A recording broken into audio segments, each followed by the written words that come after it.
Ya,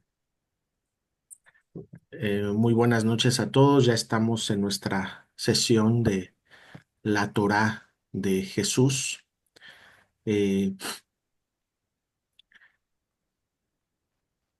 la Torá, estos 5 primeros libros de la Biblia, Génesis, Éxodo, Levítico, Números y Deuteronomio, pues narran básicamente la historia de los orígenes de la humanidad, pero también los orígenes del pueblo de Israel, del pueblo de Dios. Entonces, pues hay muchos detalles muy importantes, muy bellos en toda esta historia, eh, que nos van a ayudar a comprender inclusive situaciones de nuestro presente, ¿verdad? De cómo eh, de por qué las personas viven lo que viven el mismo pueblo de Israel. Entonces, la primera parte, desde luego, la dedicamos al patriarca Abraham. Mira. Después vino el patriarca Isaac, que tuvo 2 hijos, ¿no? Esaú y Jacob. Y estamos ahorita en la parte, donde se está desarrollando Jacob con su descendencia. Hoy vamos a hablar de la historia de José, ¿no? Pero antes de entrar a la historia de José, yo quiero reflexionar sobre el capítulo 32, el capítulo 32 del libro del Génesis, donde se nos narra que antes de encontrarse eh, Jacob con Esaú, tiene que cruzar el río Yabok, ¿no? Entonces lo que hace es cruza primero a su mujer y a sus hijos y bueno, él se regresa al otro extremo, ¿no? Al otro día va a encontrar a Esaú. Entonces, eh, básicamente la experiencia que tiene pues es de muchísima angustia, ¿no? Piensa, piensa que Saúl lo va a matar, ¿no? De hecho, pues cuando viene de camino, le manda a decir a su hermano que pues quiere saludarlo, y entonces su hermano le sale al encuentro con 400 hombres, ¿no? Y le dan la noticia a Jacob que su hermano va en camino hacia él con 400 hombres, y entonces él inmediatamente piensa lo peor, ¿no? Porque precisamente se separa de la tierra prometida, se separa de su No, madre y de su padre, no, porque su hermano Esaú lo quiere matar. Lo quiere matar básicamente porque le ha robado la primogenitura y le ha robado también la bendición de su padre, ¿no? Esa es la mentalidad de Esaú, la posición de Esaú. La verdad es que, pues, la primogenitura la compró, ¿no? Por un plato de lentejas. Esaú se la vendió a a Jacob, ¿verdad? Por un plato de lentejas. Entonces vemos que Saúl es un poco impulsivo, estaba muy hambriento cuando llegó de cazar y le dice, dame de lo que cocinaste, ¿no? Y el otro, pues, muy hábilmente le dice, bueno, te voy a dar si me vendes tu primogenitura. Y le dijo, sí, sí, sí, toma. Promételo, sí, sí, sí. Y ya, pues se queda sin primogenitura, ¿no? Esaú, pues, es un carácter impulsivo. Vemos que también se casa con una cananea y eso disgusta mucho, sea a su padre, sea a su madre, ¿no? Porque ellos no querían cruzarse, voy a decirlo así, no querían familiarizar, cruzarse suena muy feo, pero no querían familiarizar con los nativos, ¿no? No había, pues es parte de la mentalidad oriental, el racismo, ¿no? Pero también pues proteger un poco la idiosincrasia, las creencias, el patrimonio. Siempre que pues te abres a una nueva realidad, pues tienes que aceptar la cultura de la otra persona, ¿no? Y eso siempre pues es un gran esfuerzo. Entonces se entristeció muchísimo Jacob y, Raquel, ¿verdad? ¿No? Y Rebeca, perdón, y Rebeca. Bueno, se entristecieron muchísimo porque se casó Esaú, tomó por mujeres a mujeres hititas, ¿no? Y entonces le dice su mamá, a Rebeca le dice a Jacob, manda a mi hijo a que tome una mujer de entre nuestra parentela, ¿no? Entonces lo manda a casa de su hermano para que allá, Rebeca, para que allá pueda escoger, mujer, ¿no? Y resulta que, pues, Labán no solamente le da una hija, sino dos. Y le da la mayor, que es Lía, y después le da a Rebeca. Y ahí, pues siempre va a haber una gran envidia, ¿no? Va a haber una gran envidia porque Jacob prefiere a Rebeca. Perdón, Jacob prefiere a Raquel, ¿no? Jacob prefiere a Raquel.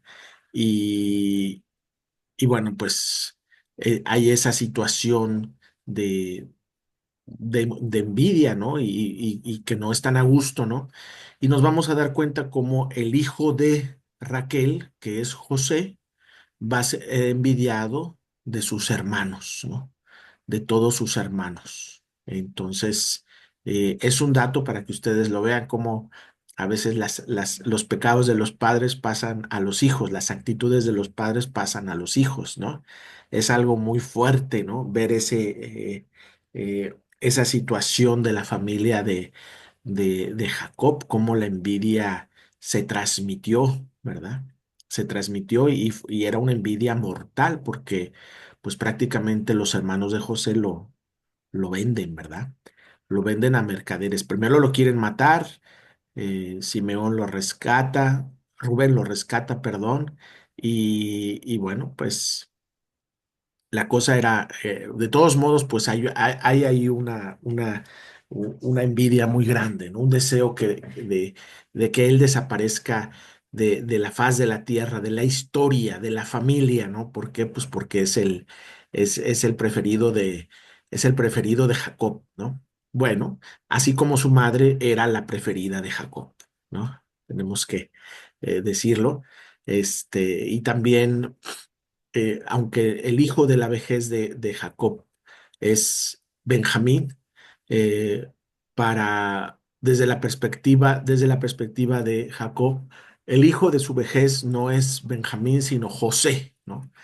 José, lo está así escrito en el texto. Bueno, antes de pasar a la historia de José, yo creo que es conveniente que leamos la historia, analicemos un poco más el sueño de Jacob, ¿no? Esta lucha que tiene con Dios. ¿Por qué es importante? Bueno, pues porque cambia de nombre. A partir de ese evento, Dios le da un nuevo nombre a Jacob. Entonces yo he estado buscando lecturas rabínicas y encontré dos muy buenas. Encontré una cristiana y una rabínica. Entonces voy a compartirlo en este momento. Eh, Tiene un mensaje muy, muy importante.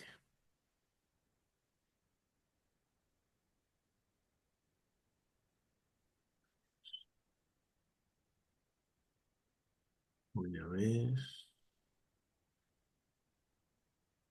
Ok.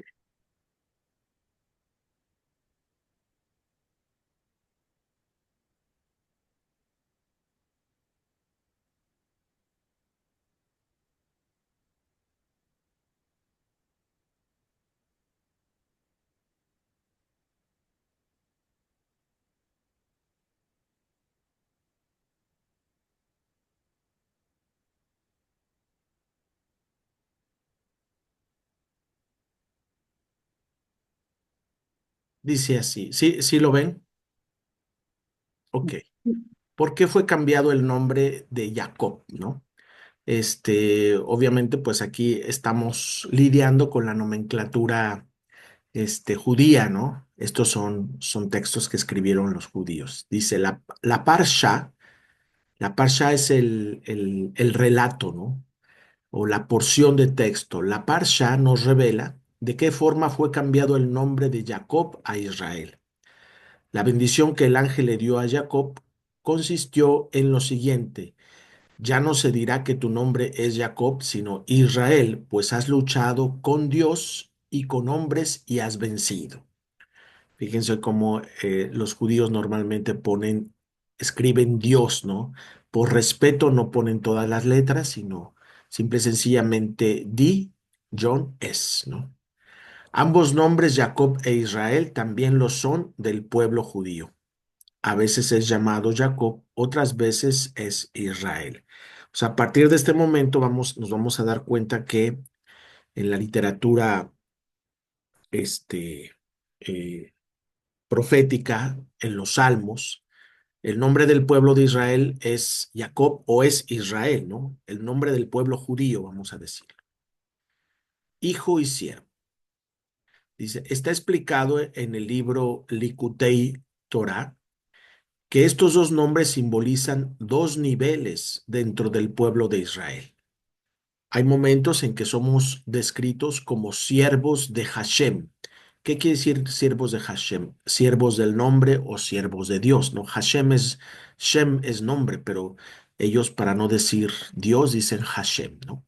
Y en otros como hijos. En la situación de siervo, el judío es llamado Jacob, como dice el profeta.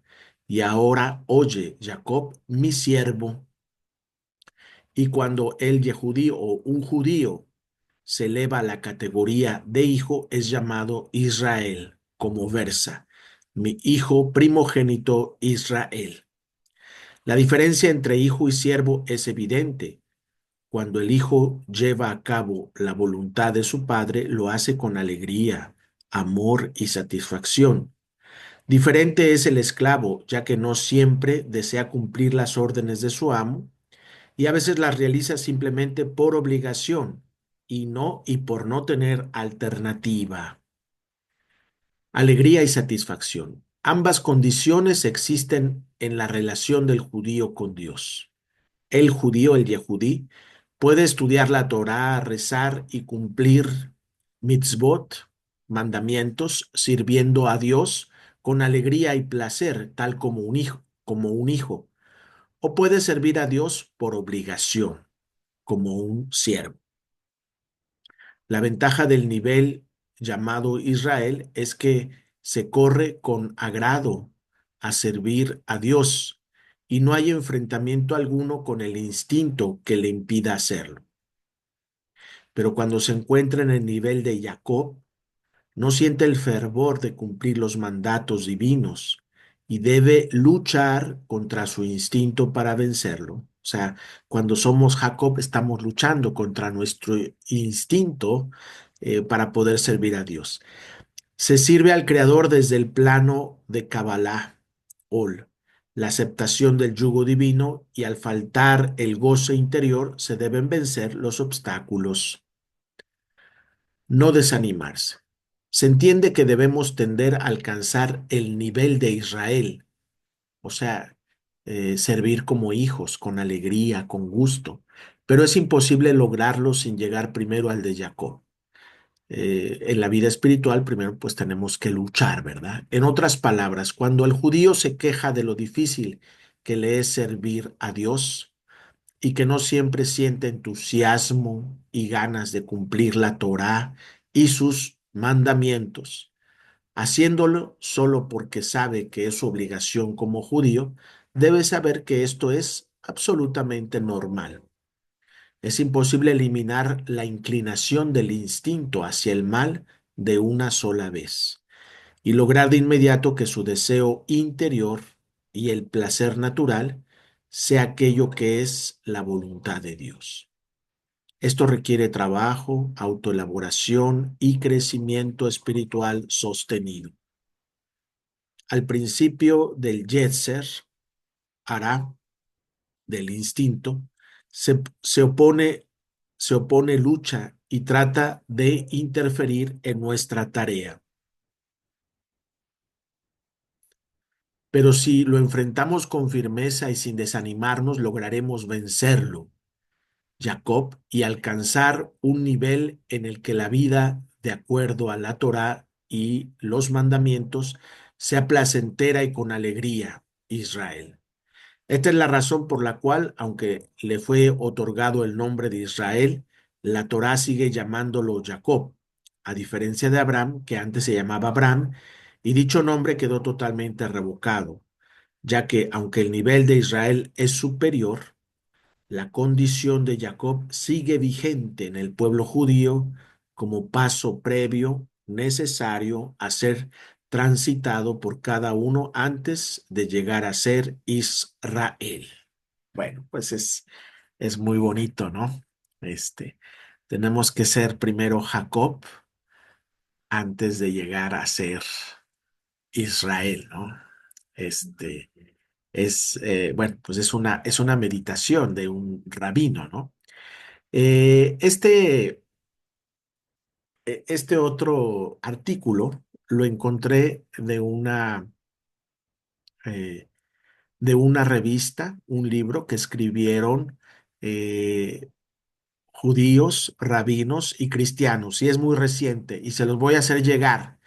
Entonces, lo que estoy haciendo ahorita es compartirles parte de de ese libro.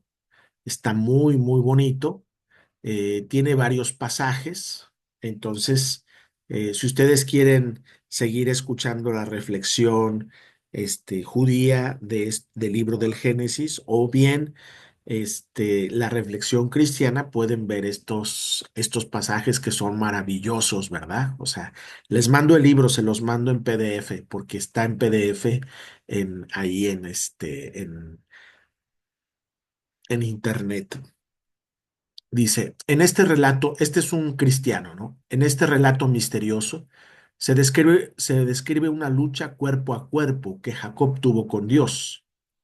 Jacob triunfa y cuando descubre el carácter sobrenatural de su adversario, lo obliga a bendecirlo, porque, o sea, eh, hay una fuerza, ¿no? Le pide que lo bendiga. El patriarca se agarra a Dios, lucha con él y consigue una bendición por medio de la cual mostrará su favor a los que llevan el nombre de Israel. Esta escena en la tradición de los llamados padres de la iglesia, los padres de la iglesia son los obispos, ¿no? Los grandes pensadores del siglo II al octavo.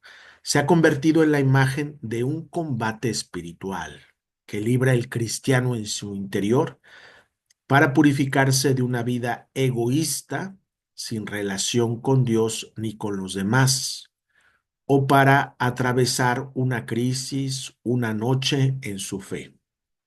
Las armas que los padres proponen para este combate son la oración perseverante, el ayuno y sobre todo la caridad hacia los demás.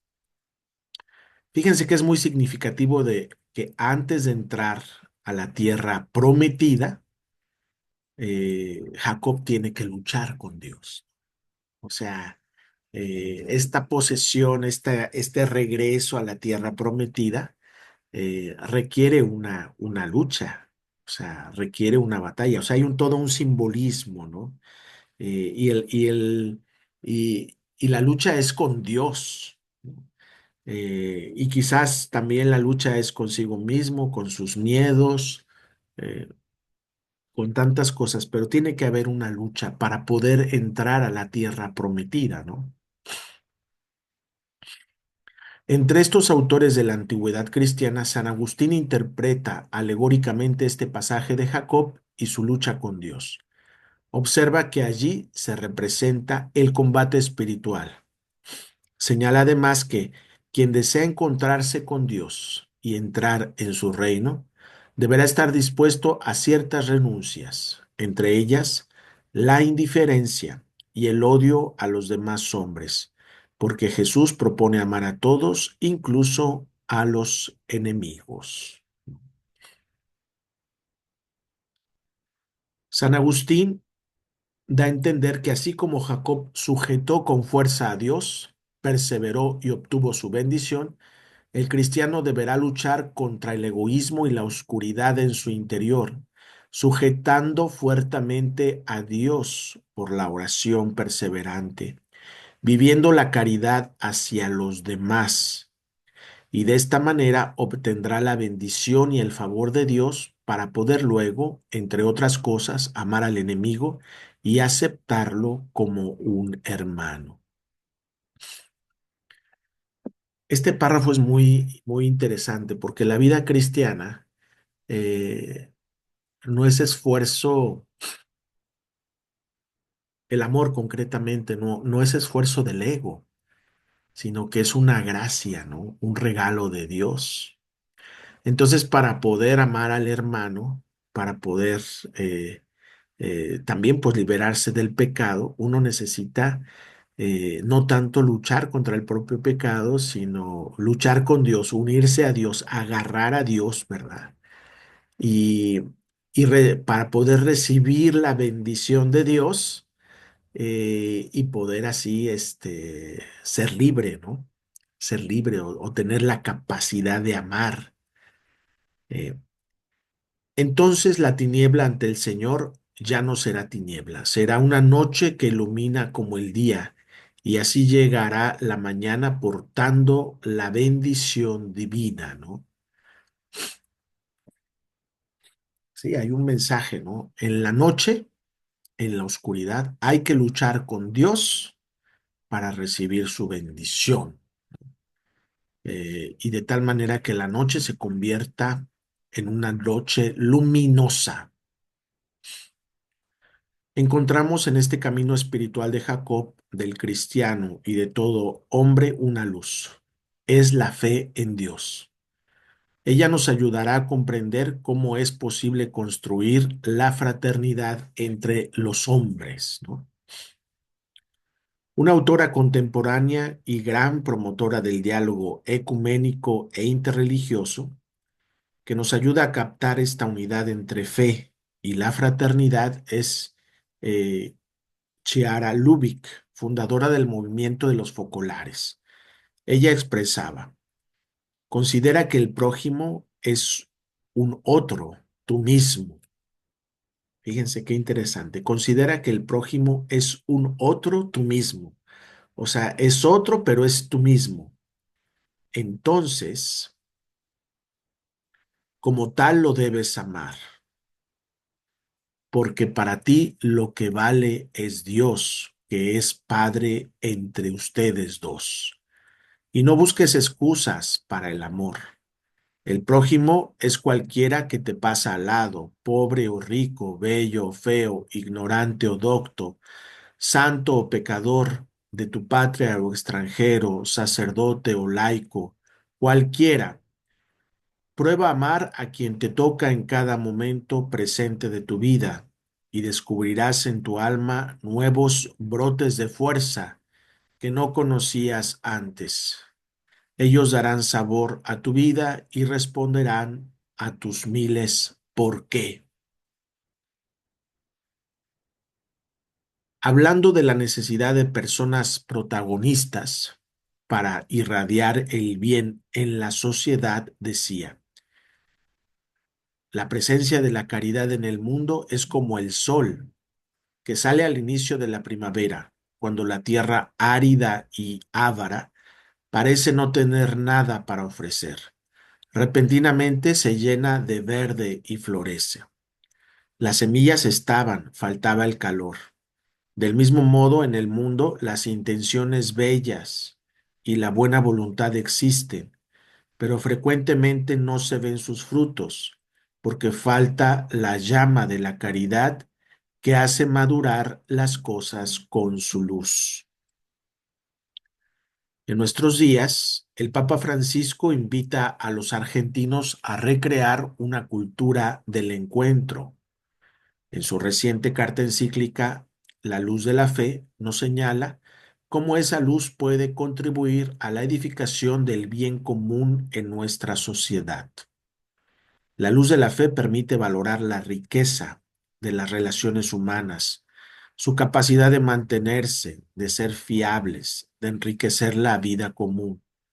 La fe no aparta del mundo ni es ajena a a los afanes concretos de los hombres de nuestro tiempo. Sin un amor fiable, nada podría mantener verdaderamente unidos a los hombres. La unidad entre ellos se podrá concebir solo como fundada en la utilidad, en la suma de intereses, en el miedo, pero no en la bondad de vivir juntos, ni en la alegría que la sola presencia del otro puede suceder. La fe permite comprender la arquitectura de las relaciones humanas porque capta su fundamento último y su destino definitivo en Dios, en su amor, y así ilumina el arte de la edificación, contribuyendo al bien común.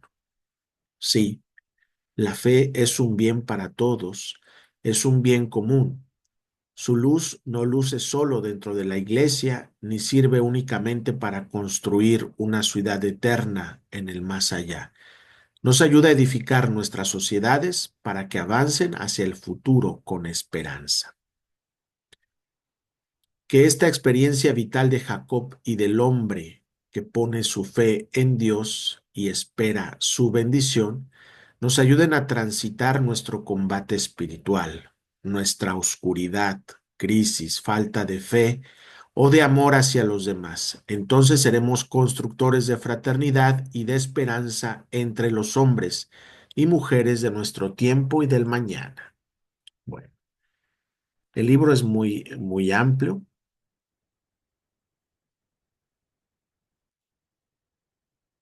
Se los voy a hacer llegar en este preciso instante. Eh, y ojalá que tengan ustedes la oportunidad de, eh, de hojearlo, ¿no? Eh, voy a poner,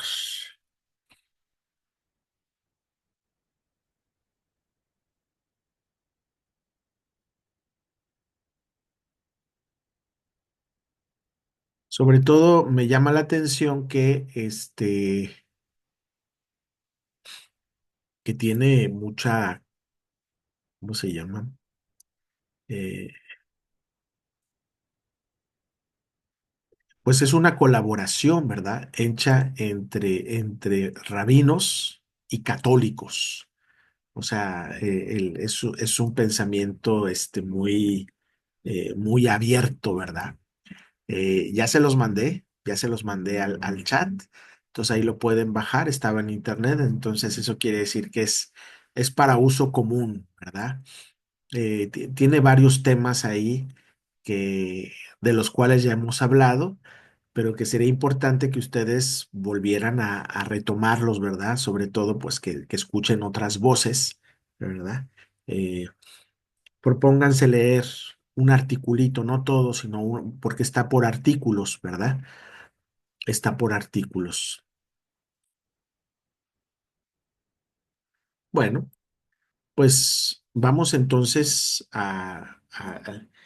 bueno, no sé si hasta aquí haya alguien que quiera comentar algo de la lucha de Jacob.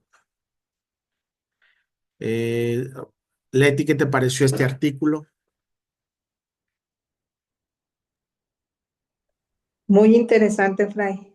Muy interesante, la verdad, sí, ver la explicación tanto de judía como la cristiana y como dice usted, ir leyendo, meditando un artículo porque así es como se nos va quedando, ¿verdad? Y saber nosotros, pues reflexionar sobre estos capítulos que están muy interesantes. Yo he estado y lo leo y lo leo y lo vuelvo a leer para tenerlo muy presente. Está muy bien.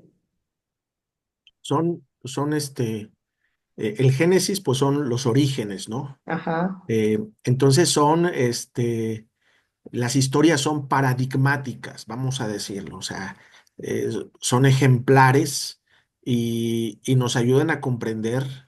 Los paradigmas son como grandes ejemplos, como situaciones, ¿no? Que nos ayudan también a comprender pues, nuestras relaciones humanas y nuestra relación con Dios, ¿no? Entonces, a mí, esto de la lucha de Jacob con Dios, que estuvo luchando toda la noche y que después se da cuenta que está luchando con Dios, ¿no? Que está luchando con Dios, porque al principio no se da cuenta con quién está luchando, pero después eh, se da cuenta, o sea, toma conciencia de la persona y se aferra, ¿no? Y le pide que lo bendiga, ¿no? Así como que lo bendiga para que pueda encontrarse con su hermano, para que pueda, yo pienso que una de las obsesiones de Jacob era recibir la bendición, ¿no? Se suplantó, ahora sí que aceptó la Ujú. propuesta de su madre para recibir la bendición de su padre. Y ahora vemos cómo lucha pero de una manera casi a muerte, porque pues se le disloca inclusive el fémur, eh, lucha a muerte para que lo bendigan, ¿no? Ujú. Eh, y esa bendición pues significa bondad, significa liberación, significa capacidad, ¿no? Entonces yo creo que también nosotros tenemos que a veces nuestra oración tiene que ser de lucha, ¿verdad? En medio de la noche, ¿verdad? En medio de la noche y quizás una oración dolorosa, ¿no? Una oración dolorosa, porque aquí no se trata solamente de ahí algo pasajero. A ver, Guille, ¿cómo ves esta situación? Bueno, la veo en partecitas un poco como nos lo cuenta San Juan de la Cruz en su noche oscura, en lo que dice San Juan, pues entre más oscuro es porque ya viene la luminosidad. Y aquí, pues creo que en cierto modo se parece a esa lucha que tuvo Jacob. No lo había relacionado con que sí, él traía ese dolor de haber recibido una bendición que no le pertenecía. Y yo creo que nunca se le quitó de su mente, por eso el miedo al encontrarse con su hermano. Pero volvemos a lo mismo, Dios es infinitamente misericordioso por donde lo veamos. Así lo veo. Muy bien. Bueno, Fray, a ver, adelante, Rosalío. Fray, es algo parecido también con el castillo interior de Santa Teresa, ¿no? Me suena así como que también está luchando él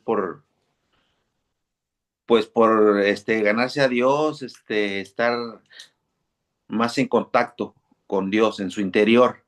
Mas no acabo de entender cómo luchó él con Dios y ganó, ¿verdad? Sí, o sea, ahí no me cae así el 20, ¿cómo le hizo? O con oración, porque dice, venció a Dios. ¿Cómo venció a Dios? Con oración se ganó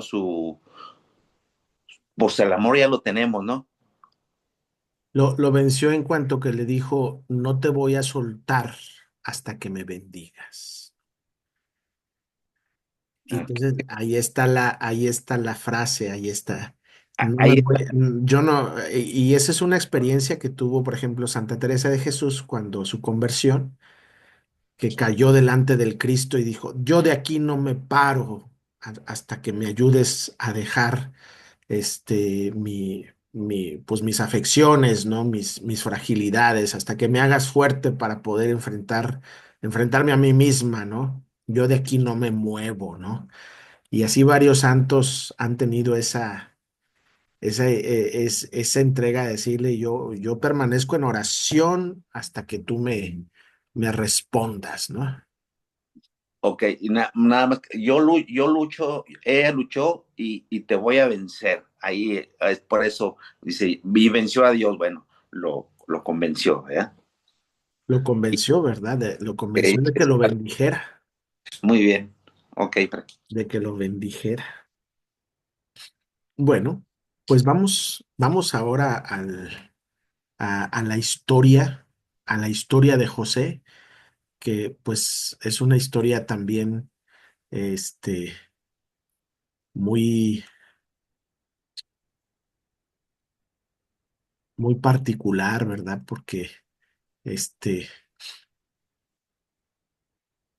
de alguna forma se están repitiendo patrones, como yo les decía, de los cuales, pues, las personas son, inocentes, ¿verdad? Pero a veces así pasa, ¿no? Que las personas son inocentes y ahí están los patrones, ¿no? Ahí están los patrones.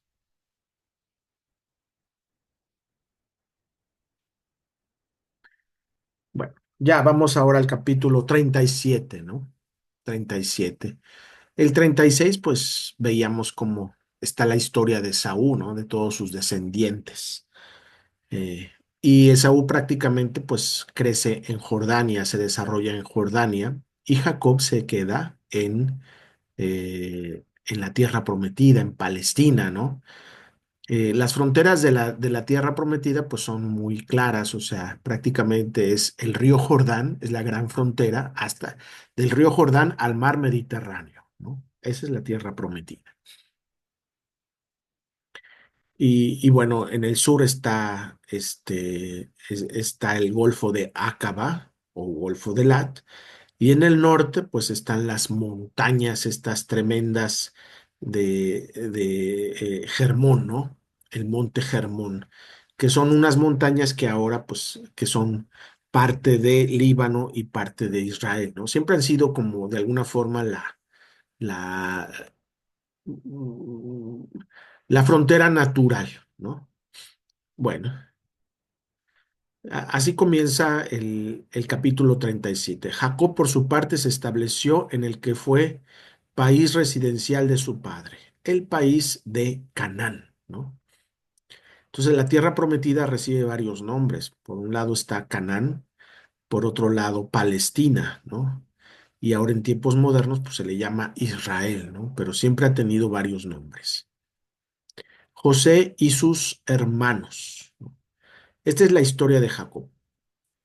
José tenía 17 años. Estaba de pastor de ovejas con sus hermanos. El muchacho todavía, con los hijos de Bila y los de Silpa, mujeres de su padre. Y José comunicó a su padre lo mal que se hablaba de ellos, ¿no? Bueno, pues, ¿cómo no van a portarse mal estos muchachos si sus madres no han sido amadas? Entonces, la fuente de mucho mal comportamiento en los seres humanos, pues es la experiencia del desamor, ¿verdad? Y aquí vemos de nuevo este versículo 3. Israel amaba a José más que a todos sus demás hijos, por ser para él el hijo de la ancianidad. Le había hecho una túnica de manga larga, ¿no? Pero no solamente es el hijo de la ancianidad, sino que es el hijo de Raquel, ¿no? Que era la amada, o sea, la más amada, ¿no? La más querida. Presumiblemente era también la más hermosa, ¿no? Decía que Lía pues tenía los ojos pequeños, en cambio Raquel tenía los ojos grandes, ¿no? Y bueno, pues ahí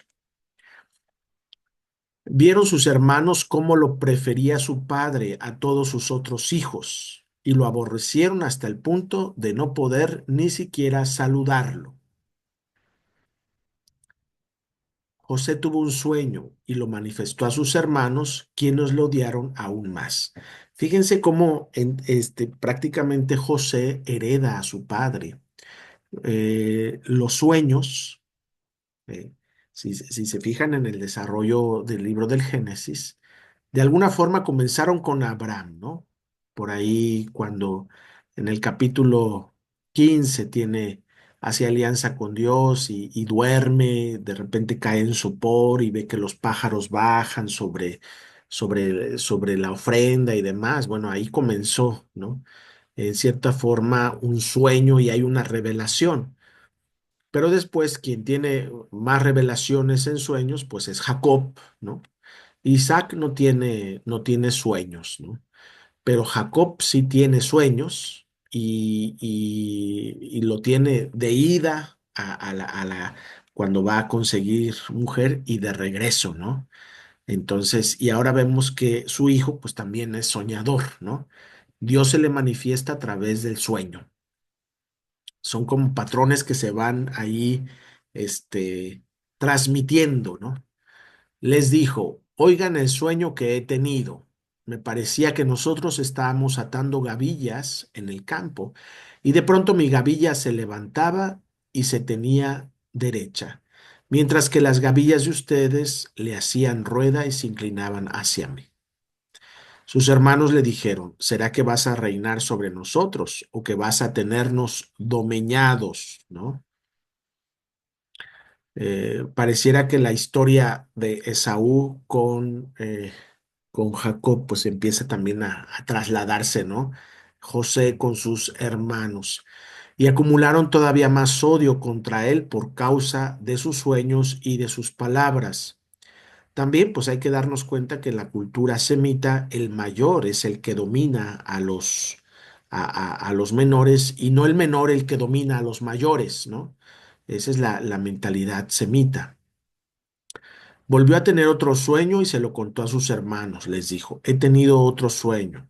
Resulta que el sol, la luna y 11 estrellas se inclinaban hacia mí. Se lo contó a su padre y a sus hermanos y su padre lo reprendió y le dijo, ¿qué sueño es ese que has tenido? ¿Es que yo, tu madre y tus hermanos vamos a venir a inclinarnos ante ti hasta el suelo?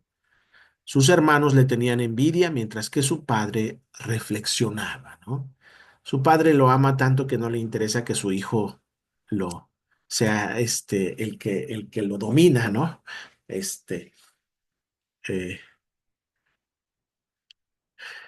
pero presumiblemente aquí pues ya murió la madre de José, ¿no? Eh, se nos narró que murió en Éfrata, cerquita de Belén, y todavía está ahí la tumba, ¿no? Cuando dio a su último hijo, que era Benjamín, ¿no? Bueno, eh, fueron sus hermanos a apacentar las ovejas de su padre en Siquem, y dijo Israel a José, mira, tus hermanos están pastoreando en Siquem, ve de mi parte a donde ellos. El padre quiere que haya mayor, comunicación, convivencia entre sus hijos, ¿no? Dijo, estoy listo, ¿no? Le dijo, anda, vete a ver a tus hermanos, siguen sin novedad y lo mismo el ganado y tráeme noticias, ¿no? Aquí hay palabras claves, ¿no? O sea, son tus hermanos, ¿no? Son tus hermanos, ¿no? Es como la palabra fuerte, ¿no? Lo envió pues desde el valle de Hebrón, y José fue a Siquem, o sea, de sur a norte. Se encontró con él un hombre mientras iba desorientado por el campo. El hombre le preguntó, ¿qué buscas? Contestó, estoy buscando a mis hermanos. Indícame, por favor, dónde están pastoreando. El hombre le dijo, ¿partieron de aquí? Pues yo los oí decir, vamos a Dotán, ¿no?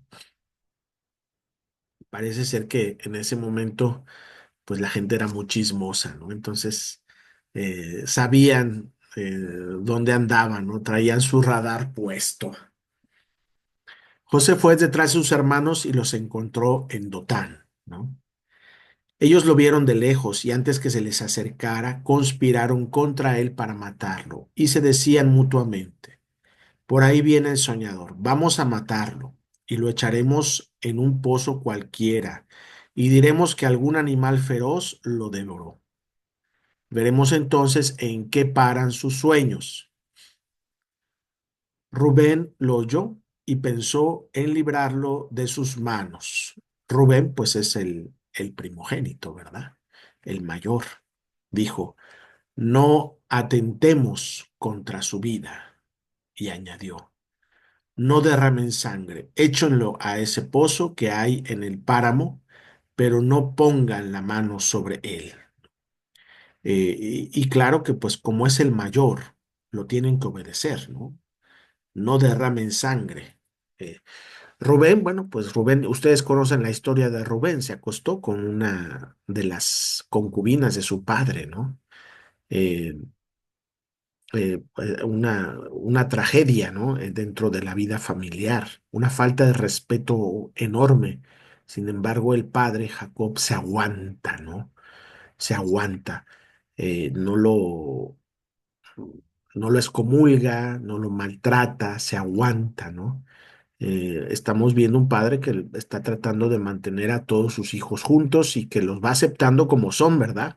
A pesar de los gravísimos, este, pecados o errores que cometen. Su intención era salvarlo de sus hermanos para devolverlo a su padre. O sea, Rubén, a pesar de ser quien es, ama a su padre y no quiere que muera su hermano, ¿no? Esto es muy importante porque todo esto vamos a ver que tiene repercusiones después. Entonces, cuando llegó José, donde sus hermanos, estos despojaron a José de su túnica, aquella túnica de manga larga que llevaba puesta, y echándole mano lo arrojaron al pozo. Aquel pozo estaba vacío sin agua. Luego se sentaron a comer. Entonces, la túnica es porque su padre le regaló una túnica, ¿no? Entonces, ¿por qué le dio la túnica, no? ¿Por qué a él una túnica y a nosotros no? O sea, vienen las preguntas así tremendas, ¿no? Al alzar la vista divisaron una caravana de ismaelitas que venían de Galat, con camellos cargados de almaciga, sandaraca y ládano, que bajaban hacia Egipto. Entonces dijo Judá a sus hermanos: ¿qué aprovecha el que asesinemos a nuestro hermano y luego tapemos su sangre? Vamos a venderlo a los ismaelitas, pero no pongamos la mano en él, porque es nuestro hermano, carne nuestra. Y sus hermanos asistieron. Judá, pues también es hijo legítimo de Lía, ¿no? Es el hijo de Lía y bueno, pues Judá va a ser eh, la tribu de donde surja David y sus descendientes, ¿no? Es la tribu mesiánica, por decirlo así. Entonces vemos que también Judá tiene cierto sentido de respeto por su propia sangre, ¿no? Y vamos a ver cómo el mismo rey David eh, procura no matar a los suyos, ¿no? O sea, David tuvo un respeto muy grande incluso hacia sus enemigos, a su propio hijo, hacia Saúl, porque era sangre de su sangre, ¿no? Y todo esto viene de Judá, o sea, del padre de la tribu, ¿no? Son cosas que ahí están presentes, ¿no? Esto, claro, lo saben bien los judíos, lo tienen muy claro. Pasaron unos madianitas mercaderes y descubriéndolo subieron a José del pozo. Vendieron a José por 20 piezas de plata a los ismaelitas que se llevaron a José a Egipto, ¿no? Al volver Rubén al pozo, resulta que José no estaba en él, rasgó sus vestiduras y volviendo donde sus hermanos les dijo: el niño no aparece, ¿y yo qué hago ahora? O sea, él se siente responsable, pues es el mayor, ¿verdad? Es el mayor, entonces como mayor, pues ya le toca también cuidar de sus hermanos, pero aquí, pues básicamente la envidia ya tomó, ya hizo su efecto, ¿verdad? La envidia tan presente en nuestro mundo. Entonces tomaron la túnica de José y degollando un cabrito, tiñeron la túnica en sangre y enviaron la túnica de manga larga, haciéndola llegar hasta su padre con este recado: esto hemos encontrado. Examina si se trata de la túnica de tu hijo o no. Él la examinó y dijo: es la túnica de mi hijo. Algún animal feroz lo ha devorado. José ha sido despedazado, ¿no? Y aquí el narrador está está jugando, ¿verdad? Eh, la interpretación que hace Jacob tiene un doble sentido. Algún animal feroz lo ha devorado, ¿no? Pues sí, la envidia, ¿no? Y José ha sido despedazado por la envidia de sus hermanos, ¿no? Jacob desgarró su vestido, se echó un sayal a la cintura e hizo duelo por su hijo durante muchos días. Todos sus hijos e hijas acudieron a consolarlo, pero él rehusaba consolarse y decía, voy a bajar en duelo al Seol, donde mi hijo y su padre lo lloraba. Por su parte, los madianitas, llegados a Egipto, lo vendieron a Putifar, eunuco de Faraón y capitán de los guardias. Entonces, digamos que la historia de José en este capítulo termina de manera trágica, ¿no? Eh, José, pues, en el exilio en Egipto y su padre con una gran congoja, ¿no? Con un gran duelo, ¿no? Por haber perdido al hijo el hijo que amaba de su amada esposa Raquel. Bueno, aquí tenemos la historia de Judá y de Tamar. Judá, pues, es uno de los hijos de Jacob, ¿no? Entonces, ya vimos cómo Judá, pues, tampoco quiso derramar la sangre de José, pero Judá, bueno, pues tiene también su, su estilo, ¿no? Su estilo. Entonces, eh, Tamar, eh, resulta que fue la esposa de sus hijos, ¿verdad? De dos de sus hijos.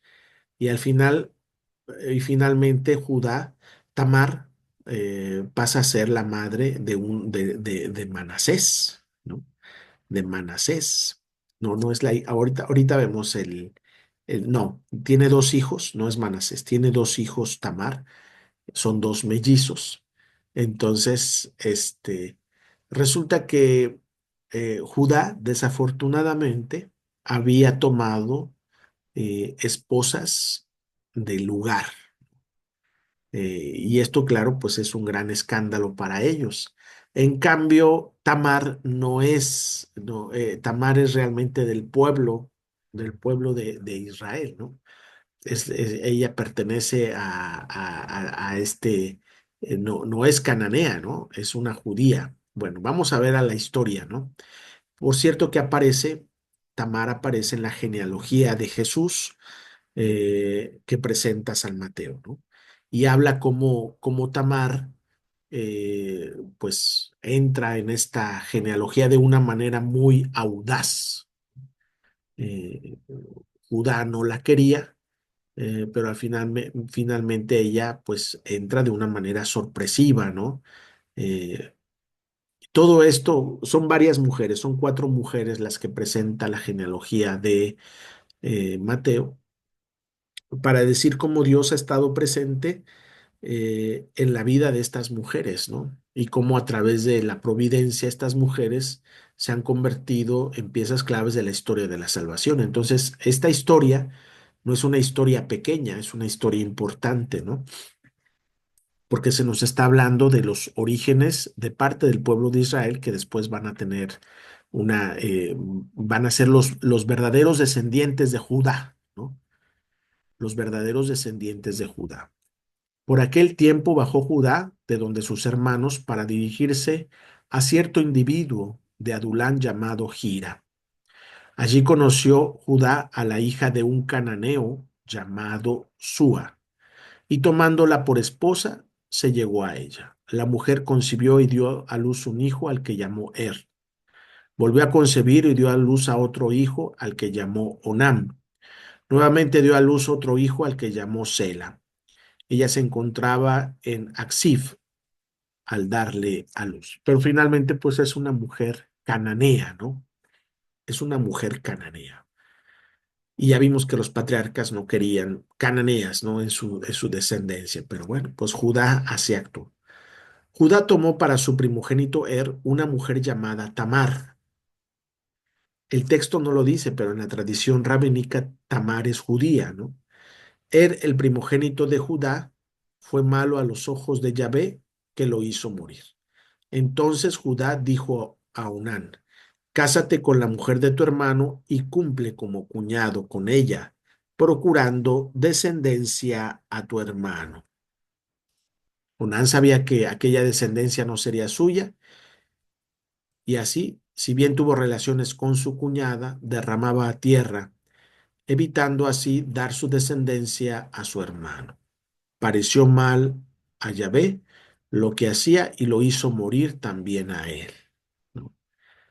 Entonces dijo Judá a su nuera Tamar: Quédate como viuda en casa de tu padre hasta que crezca mi hijo Sela. Pues se decía: por si acaso muere también él, lo mismo que sus hermanos. Tamar se fue y se quedó en casa de su padre. Entonces la idea de Judá dice: no, pues se me hace que esta mujer los mata, ¿verdad? Bueno, pues podría darse también el hecho de que eh, eh, pues tenían algún problema, un problema de salud, ¿no? Por ahí me comentaba un sacerdote, dice que una de sus hermanas se casó con un hombre que tenía problemas del corazón, ¿verdad? Y bueno, pues eventualmente murió. Pero después los hijos que tuvieron, pues también han ido muriendo porque tienen problemas del corazón. Entonces, bueno, pues así pasan las cosas, ¿no? A veces las enfermedades se heredan. Pasaron muchos días y murió la hija de Súa, la mujer de Judá. Cuando Judá se hubo consolado, subió a Timna para el trasquileo de su rebaño, eh, junto con Gira, su compañero adulanita. Se lo notificaron a Tamar: Oye, tu suegro sube a Timna para el trasquileo de su rebaño. Entonces ella se quitó de encima sus ropas de viuda y se cubrió con el velo, y bien disfrazada se sentó en Petach Enaim, que está a la vera del camino de Timna. Veía en efecto que Sela había crecido, pero que ella no era, no, que, que ella no le era dada por mujer, ¿no? Entonces, ya ella decía: no, el tercer hijo no me lo van a dar, ¿verdad? Ya creció Sela y no he visto aquí ningún futuro, y ella pues prácticamente como viuda, no tenía, pues sí, esta era un cero a la izquierda, ¿no? Era un problema realmente para una mujer que no tenía descendencia, ¿no? Porque los hombres son los que normalmente este, protegían a la mujer, ¿no? La mujer tampoco tenía derecho a propiedad, etcétera. O sea, la mujer, en la cultura semita, pues siempre es muy relegada, ¿no? Judá la vio y la tomó por una prostituta, porque se había tapado el rostro. Y desviándose hacia ella dijo: Déjame ir contigo. Pues no la reconoció como su nuera. Dijo ella: ¿Y qué me das por venir conmigo? Te mandaré un cabrito de mi rebaño. Si me das prenda hasta que me lo mandes, es la condición. ¿Qué prenda he de darte? Tu sello, tu cordón y el bastón que tienes en la mano, ¿no? Entonces, ella, esta mujer, pues es muy, ahora sí que muy abusada, ¿no? Sí, sí, me acuesto contigo, pero eh, dame algo a cambio, ¿no? Te voy a dar un cabrito, sí, pero bueno, a ver, ahorita no tienes el cabrito, ¿cómo? Bueno, te dejo en garantía el sello, tu cordón y el bastón que tienes en la mano. Y así pasó. Él se lo dio y se unió a ella, la cual quedó embarazada de él, ¿verdad? Fíjense qué tremendo, ¿no? Entonces se marchó ella y, quitándose el velo, se vistió sus ropas de viuda. Judá por su parte envió el cabrito por mediación de su compañero el adulanita para rescatar la prenda de manos de la mujer, pero éste no la encontró. Preguntó a los del lugar: ¿Dónde está la prostituta, aquella que había en Ain, a la vera del camino? La respuesta: ahí no ha habido ninguna prostituta. Entonces él se volvió donde Judá y dijo, no la he encontrado, y los mismos lugareños me han dicho que allí no ha habido ninguna prostituta. La respuesta de Jacob, pues que se quede con ello, dijo Judá, de Judá, perdón, que nadie se burle de nosotros. Ya ves cómo he enviado ese cabrito y tú no la has encontrado. Ahora bien, 3 meses después aproximadamente, Judá recibió este aviso. Tu nuera Tamar ha fornicado y lo que es más, ha quedado embarazada a consecuencia de ello. Dijo Judá, sáquenla y que sea quemada, ¿no? Fíjense la cultura semita, ¿no? Es la cultura musulmana también, o sea, una mujer que resulta embarazada y que no está casada debe ser eliminada, ¿no? Debe ser. Y aquí él decía, quémenla, es muy, muy severo, ¿no? Y no se da cuenta que pues realmente ¿cómo se llama? Eh, el causante de toda situación es él, ¿no? Pero cuando ya la sacaban, envió ella un recado a su suegro. Del hombre a quien pertenece esto, estoy embarazada. Y añadía, examina por favor de quién es este sello, este cordón y este bastón. Judá lo reconoció y dijo, ella tiene más razón que yo, porque la verdad es que no le he dado por mujer a mi hijo Sela. Y nunca más volvió a tener trato con ella. Al tiempo del parto resultó que tenía 2 mellizos en el vientre y ocurrió que durante el parto uno de ellos sacó la mano y la partera lo agarró y le ató una cinta escarlata a la mano diciendo, este ha salido primero. Pero entonces retiró él la mano y fue su hermano el que salió. Ella dijo, ¿cómo te has abierto brecha? Y le llamó Pérez. Pérez es el antepasado del rey David, ¿no? Detrás de su hermano, perdón, de Geset, que es el abuelo del rey David. Detrás de su hermano, detrás salió su hermano que llevaba en la mano la cinta escarlata y lo llamó Seraj, ¿no? De hecho, uno de los apellidos aquí en México, judíos, es Pérez, ¿no? Pérez. Los que se apellidan Pérez tienen eh, un poquito de judíos. Bueno, al menos así era en algún tiempo, ¿no? Bueno, este, vamos a hacer una pequeña pausa. ¿Cómo le suena esta historia? A ver, Esperanza, ¿qué nos dices?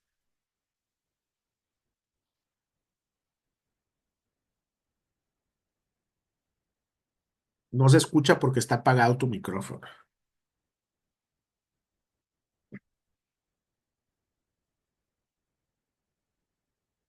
Todavía no se escucha.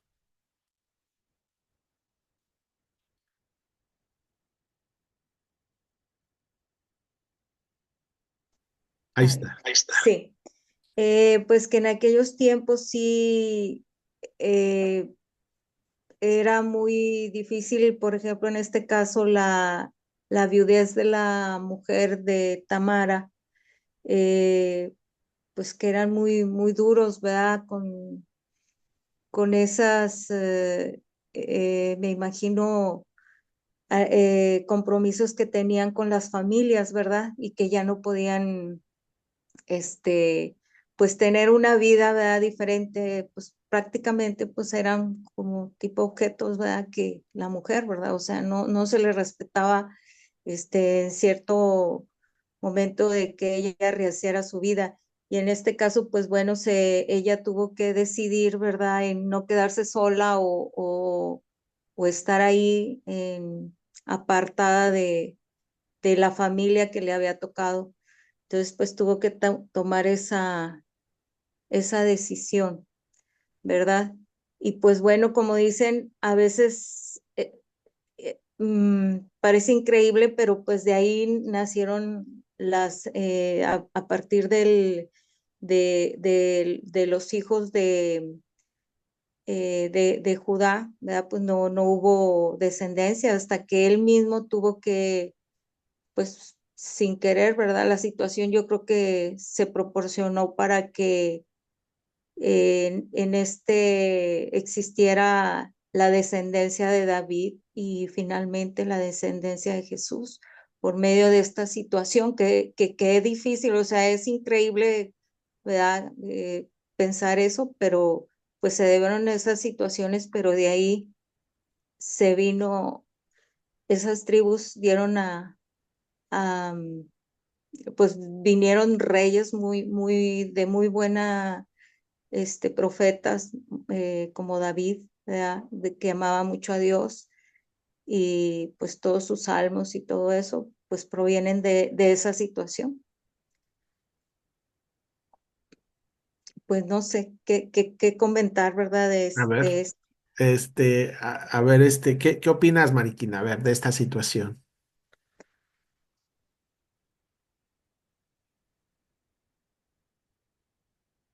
Mariquina o Martín. Perdón, padre, ¿a quién? Adelante, Martín. Sí. Pues es una situación, lo que decía, yo lo veo muy, muy duro, padre, de llegar a decir que la quemen. eh, y no sé si actualmente en esa cultura todavía se, se tomen medidas tan drásticas, tan duras. La Tal cultura vez aquí, musulmana sí es. la musulmana sí. Sí, la musulmana sí. Y bueno, yo me pregunto si cuando los hombres en ese entonces daban la orden, quemaban a las personas, o sea, realizaban lo que ellos decían. Se me hace muy, muy duro, es lo que a mí se me dificulta comprender, pero este, eh, y lo que comentaba la señora Esperanza, que fue una situación que dio lugar a que luego la historia de que David y luego Jesús, o sea, tuvo que haber sido ese el camino, de esa forma, para llegar a la historia de Jesús. Sí, aquí fíjense cómo, pues el que da la orden no es el papá de ella, sino es Judá, Judá. porque ella, como esposa de sus hijos, ya es propiedad de su clan. Nada más que está ahí, allá recluida, ¿verdad? En espera de que Sela crezca. Pero ya es de su familia, porque digamos que la mujer ya fue pagada, porque se pagaba por una mujer, ¿no?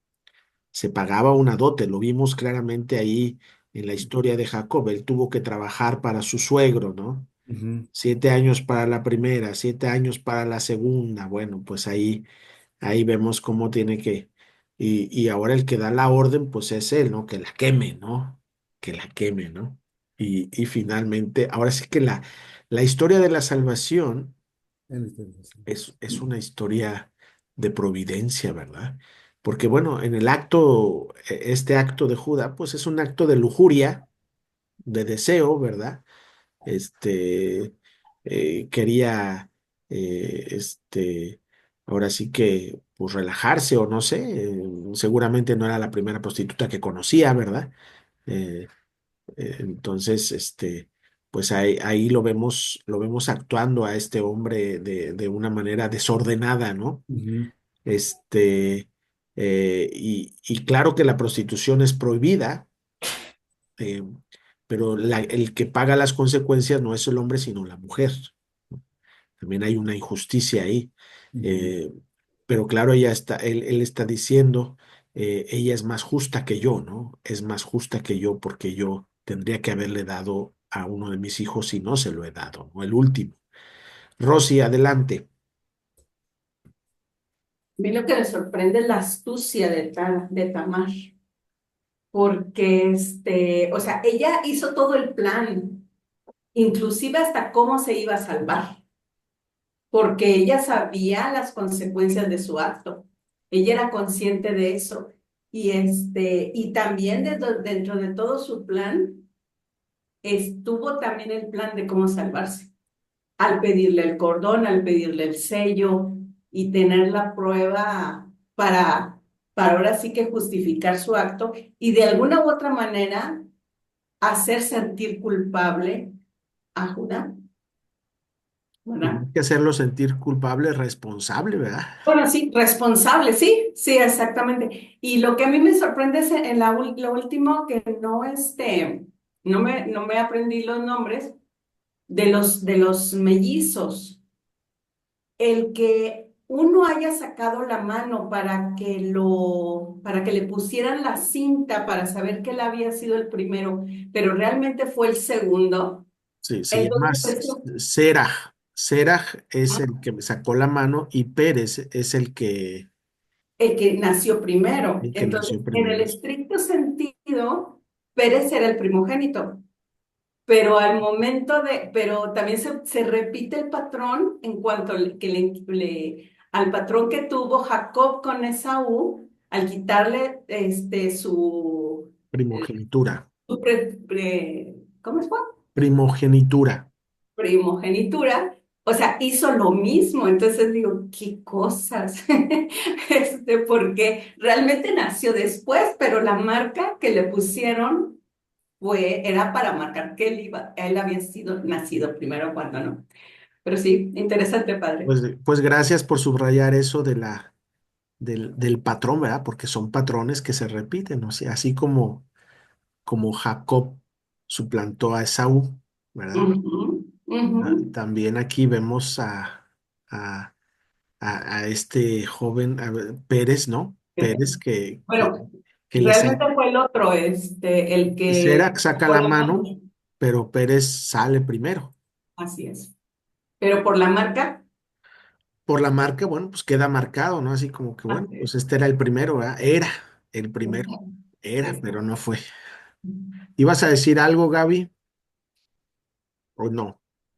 Sí, A ver, eso de que lo que me llama la atención es que las mujeres son por lo regular muy sumisas porque dice ahí llegan y la toman y como que la toman porque son sumisas y tienen que hacer lo que les digan los hombres, ¿no? Y me llama la atención eso, lo que ya me dijo esta Rosy Luis, que como esta Tamar fue muy astuta en hacer todo ahí bueno, lo que hizo, pues, pues eso.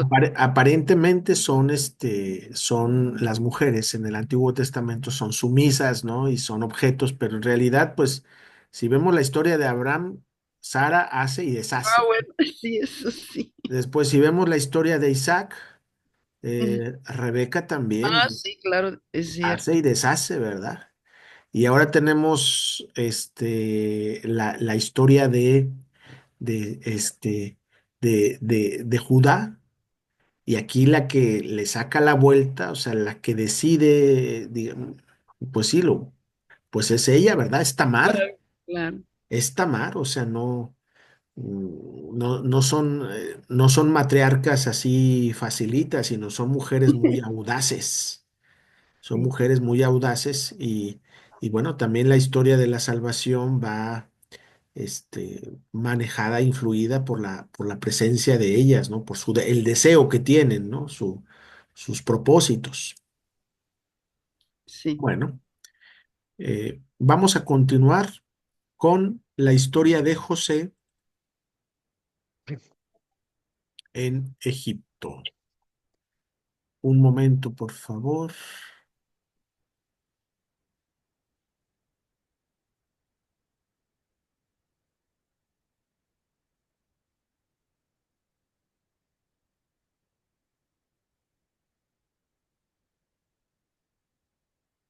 Un momento, ahorita regreso. Un minuto.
Ok, ya les agradezco su paciencia. Vamos a tratar de ver brevemente este capítulo 39. Es importante avanzar. Eh, lo voy a leer y con esto terminamos la sesión. Vemos cómo la vida de José está marcada por la providencia, ¿no? Dios lo bendice, Dios lo protege, viene valorado en la casa del faraón y, y bueno, pues en medio de todo también viene acusado, ¿verdad? Injustamente de algo que no comete, ¿no? Pero bueno, esa es la historia de José, ¿no? José fue bajado a Egipto y lo compró un egipcio, Putifar, eunuco del faraón y jefe de de los guardias. Aquí el lenguaje es muy interesante, ¿no? Para, para el judío bajar significa dejar la tierra prometida, ¿no? En hebreo es yeridá, que quiere decir migrar, ¿no? Y cuando cuando un judío llega a la tierra prometida dice aliyá, que quiere decir subida, ¿no? Entonces, aquí el texto bíblico está también transmitiendo esta idea, ¿no? De que bajar a Egipto es bajar espiritualmente, ¿no? Entrar a la tierra prometida es subir espiritualmente, porque en la tierra prometida pues está Dios, ¿no? Es la idea de los patriarcas, ¿no? L- eh, Putifar, eunuco del faraón y jefe de los guardias, lo compró a los ismaelitas que lo habían bajado allá, ¿no? De nuevo, bajado allá, ¿no? Yahvé asistió a José, que llegó a ser un hombre afortunado, mientras estaba en la casa de su señor egipcio. Este echó de ver que Yahvé estaba con él y que Yahvé hacía prosperar todas sus empresas. José ganó su favor y entró a su servicio, y su señor lo puso al frente de su casa y de todo cuanto tenía se lo confió. Desde entonces le encargó de toda su casa y de todo lo que tenía, y Yahvé bendijo la casa del egipcio en atención a José, extendiéndose la bendición de Yahvé a todo cuanto tenía en casa y en el campo, ¿no?